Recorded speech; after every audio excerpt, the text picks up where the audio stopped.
All right, so buckle up because we're diving deep into German politics this time. Sounds intense. Oh yeah, it is. We're tackling some serious drama surrounding this brand new party. Yeah. The BSW, Bundeswagenknecht. Okay. I've heard the name but haven't been able to really keep up with them. Yeah, they're making headlines all right, but the question is what's really going on behind the scenes? Yeah, what's the dirt? Well, you guys sent us this interview with Frank Hammond, Okay. and he's a former member who had like a total falling out with the party. Oh, a dramatic exit, huh? And let me tell you, his claims are pretty wild. Oh, really? Spill the tea. Well, he claims there's like a ton of top-down control within the BSW, Yeah. like stifling dissent and maybe potentially prioritizing certain members' ambitions over like actual grassroots democracy. Whoa, that's pretty serious stuff. Right. And this isn't coming from like Yeah. just some random disgruntled member. Right. This is Frank Hammond. Okay, so who is this guy? He's got a long history in German politics. Okay. He was at the SPD, then Die Linke, Okay. even held a seat on the Flensburg City Council. Wow. So she's not a newbie. Not a go. Okay, so his perspective definitely carries some weight then. Right. He's seen how things work from the inside, right? Yeah. And he's not afraid to speak his mind. He can tell. Now, I think to understand his criticism a little better, Yeah. we need to take like a little side trip Okay. into how German political parties are structured. All right, lead the way. I'm ready for a little detour. Okay, detour time. One key concept is this idea of the Co-Vorsitzenden. Co what now? Co-Vorsitzenden. Okay. And it literally translates to co-chair. Co-chair. Okay. So you can kind of think of it like having two CEOs of a company. Oh, I see. Okay. Right. They share power, decision-making, all that. Gotcha. So two people at the top calling the shots. Exactly. Yeah. Now, Haman's big complaint is that the national leadership of the BSW, Right. the Bundesvorstand, Bundesvorstand. Okay. they basically like handpicked these co-chairs for the Schleswig-Holstein branch. Hmm. And it seems like they totally ignored all the local members Oh, wow. who had been working like so hard to build the party from the ground up. So basically, like, all their work just got dismissed. Yeah, imagine you're like volunteering for a local political group, right? Yeah. You're working your butt off. Yeah, yeah. And suddenly the national leaders swoop in and say, nope, we pick someone else to be in charge. Yeah. Oh, man, that would be so frustrating. Right. Yeah. Like, what was the point of all that work? Yeah, exactly. It feels like a slap in the face. Totally. And that's exactly what Hammond's saying happened. Yeah. The national leadership basically said, Yeah. we know better than you who should lead your local branch. Oof. Talk about condescending. It's just like so disrespectful Yeah. to the work that the local members had put in. Totally. Makes you feel like your voice doesn't matter. Right. And you could tell this is like really the root of his problem with the party. Yeah, I can see that. In the interview, he even says that his political moral compass, A political moral compass, huh? has been verbogen, Verbogen. which means like bent out of shape. Oh, bend out of shape. I get it. Yeah. It's like he's saying his sense of right and wrong in politics has been completely warped by this experience. Totally. And it sounds like this was just the tip of the iceberg. Uh-oh. He goes on to claim that the BSW is dominated by what he calls alte Linkseilschaften.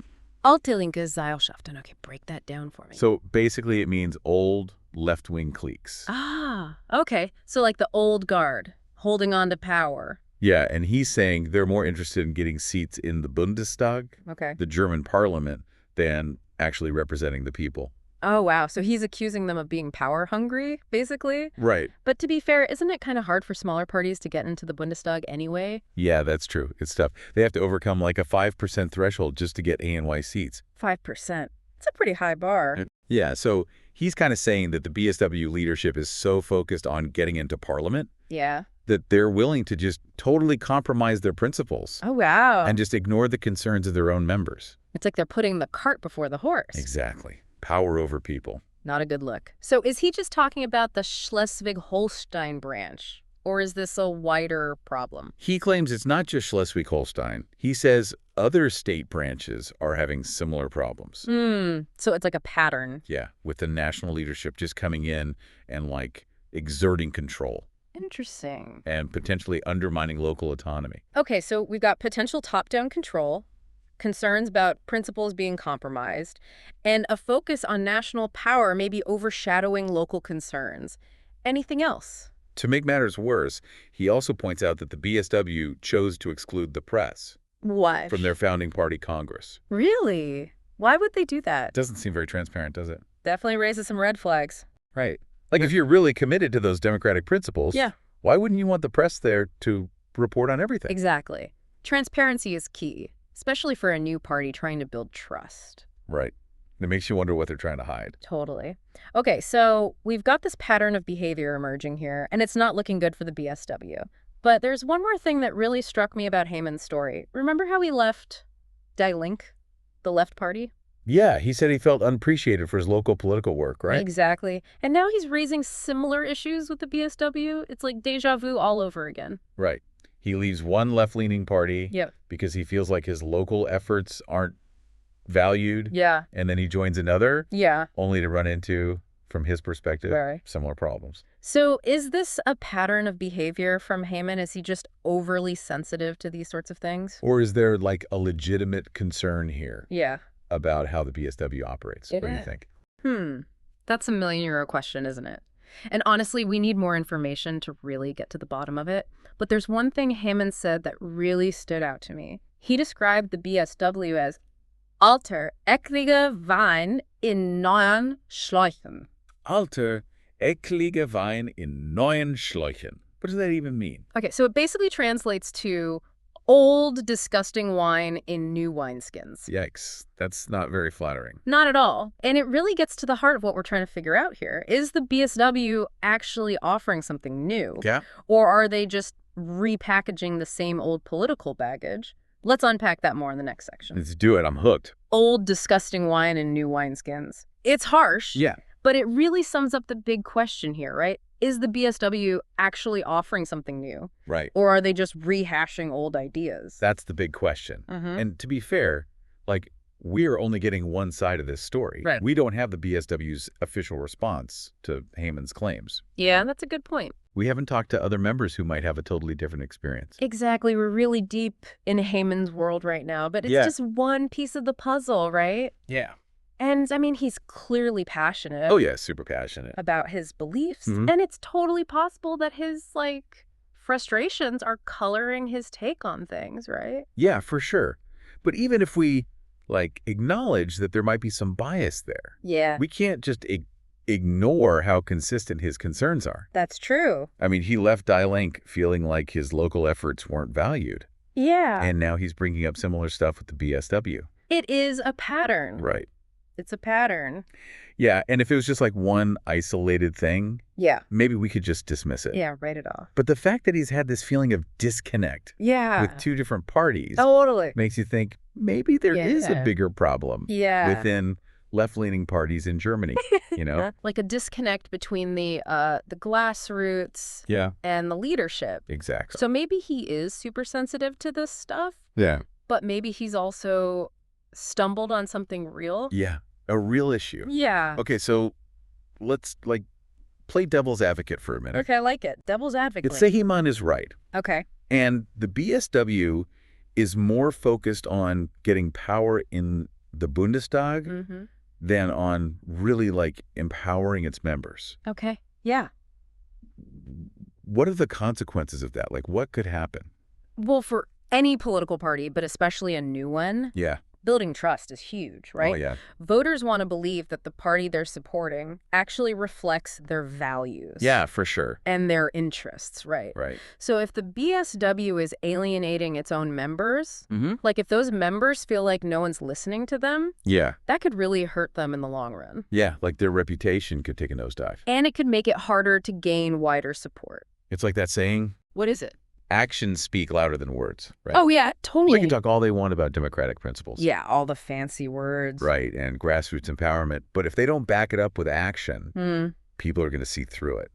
For sure. Yeah, and that's the real worry here, right? Yeah. That this whole internal struggle could actually end up hurting them. Oh, totally. Backfire. Yeah, hurt their growth, their success. Like, if people think they're just in it for the power, not to represent the people. It's going to damage their credibility. Totally. And make it way harder to get new members, voters, the whole thing. See, this is why I love doing these deep dives. Yeah. We get to peel back the layers of the onion, right? Yeah, exactly. And we see all this stuff happening. It's fascinating. Like you wouldn't know just from reading the headlines. Right. You really got to dig deeper. It's all about the nuances, right? The different perspectives, the motivations. Yeah. And connecting these specific events back to the bigger picture of German politics.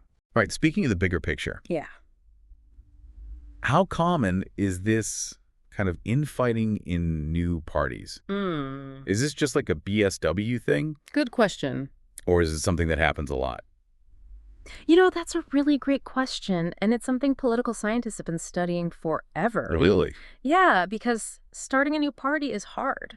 Like, really hard. I bet. You're bringing together all these people with different backgrounds, different ideologies, different ambitions. And it's almost inevitable that those individual ambitions are going to clash sometimes with the party's goals. It's almost like a microcosm of democracy itself. Right. Oh, yeah. Great point. Like trying to balance what individuals want with the needs of the group. You nailed it. And to answer your question directly, these sorts of internal struggles are more common than you think. Really? Oh, yeah. New parties often go through these growing pains. Interesting. As they're trying to figure out who they are, what their structure is. Right. And how to actually function, right? Exactly. How to navigate the world of politics. So it's not necessarily like a death knell for the BSW. No, not at all. It's more of a challenge. Okay. That they got to overcome. Right. How they handle all this internal tension will determine their success in the long run. Okay, so what do they do? Well, can they create a culture of transparency, inclusivity? Yeah. Can they find ways to empower their members while still, you know, having a unified vision for the party? Those are some tough questions. It makes me think about all the other new parties that have popped up around the world lately. Like, are they all facing these same kind of challenges? To some extent, yeah. There's definitely a global trend. Interesting. Of people feeling disillusioned with the old parties. Yeah, I've noticed that too. And looking for something new, something different. Right. But, you know, building a new party that actually lives up to those ideals is way harder than it sounds. Yeah. It takes more than just good intentions. Right. You need solid planning. Yeah. Strong leadership. And a real commitment to open dialogue. And those democratic principles. Absolutely. So, like, what can we learn from the BSW's experience? What are the takeaways for anyone who's trying to understand how political parties work? You know, I think the BSW story really highlights a few key things. First, it reminds us that even parties that seem fresh and different can fall into the same traps as the old guard. Yeah, you're caught up in the system. Exactly. And second, it shows how crucial transparency is and accountability, especially for new parties that are trying to build trust. Right. Got to walk the walk. Totally. And third, I think it demonstrates how important it is to have that internal democracy where members feel like they have a voice. That they matter. And that their contributions are valued. So they're saying the road to hell is paved with good intentions, right? Oh, I like that one. They might start with lofty goals, but if they don't watch out, those goals can get lost in all the power struggles and infighting. Exactly. And that brings us right back to the question we've been trying to answer this whole time, right? Yeah, the big one. Can the BSW avoid the pitfalls of traditional politics? Right. Can they actually deliver on their promises of change and democratic renewal? That's the big question looming over all of this, isn't it? Like, can they actually break away from the old ways of doing things? Yeah. Or will they just become what Heyman was warning about? Right, just another case of old wine in new wineskins. Exactly. And it's not just about the BSW, right? It's bigger. Yeah, this is happening all over in democracies around the world. Yeah, true. This desire for change, for something different, Yeah. but also this deep skepticism. Yeah. Like, can any political party actually deliver on its promises? It's like everyone's looking for that perfect party. Yeah, the unicorn. Right. One that's idealistic but also gets things done. Yeah. That represents the people. But doesn't get sucked into all the, like, power games. It's a tall order. Right. And the BSW is like a perfect example of this struggle. Totally. They came in with so much energy, right? Yeah, they had all that momentum. Riding this wave of, like, dissatisfaction with how things are. They had charismatic leaders. Yeah. A bold vision, you know? Yeah, they seem different. But now they have to prove themselves. Right. Can they hold on to those ideals Yeah. as they're navigating the political landscape? Yeah. So what can we, as voters, as citizens, do to make sure the parties we support, Yeah. whether they're new or old, actually keep their promises? That's the big question, right? And it's tough. Yeah. I think it starts with staying engaged, staying informed, Yeah. and asking tough questions. Right. Don't just take things at face value, Yeah. no matter who it's coming from, right? Exactly. Whether it's the party leaders, Yeah. the media. Mm-hmm. Or even us, you Yeah. know? Yeah. We could be wrong, too. It's all about being critical, right? Yeah. Of the information we're taking. So, like, do your own research. Yeah. Look for different perspectives. Try to get the whole picture. Yeah. And don't be afraid to hold your elected officials accountable. Really. Remind them who they're supposed to be working for. Exactly. Now, going back to Haim and his interview, Yeah. we got to remember we only got his side.